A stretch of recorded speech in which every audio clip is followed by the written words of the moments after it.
কিরে তোর মতলবটা কি রে?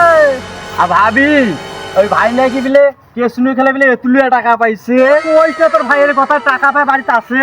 ওই কিনছে বলে থাইল্যান্ড থেকে কিসে জুটে কই বলে ডুবে কই মালয়েশিয়া এগুলাতে গেছে ভাই। হক তুই বাড়ি যা তোর ভাই আসুক। আচ্ছা ভাবি। এই ভাত হইছে? হ্যাঁ ভাত তো হয়েছে না কথা কষা নয়। কি কথা কবার চাও? আইনে একটা কথা গেঞ্জি তবে এইসব কেন তা না নেচুক না এটা মশা, মশা। উন্মাথন হয়ে গেছে টাকা পায়। এই তোমার ভাই যে আসছিল তো 5,000 টাকা চাইছে।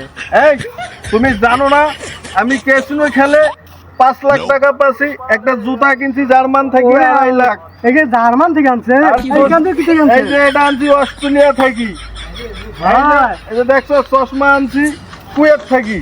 আর তুমি আমার দুবাই থেকে আনছে। তুমি বুড়ি মানুষ চোখে দিও না, চোখ নষ্ট হইবে। আমি কেসিনো খেলে 5 লাখ টাকা পাচ্ছি, একটা জুতা কিনছি জার্মান থেকে 2.5 লাখ। এই যে জার্মান থেকে আনছে।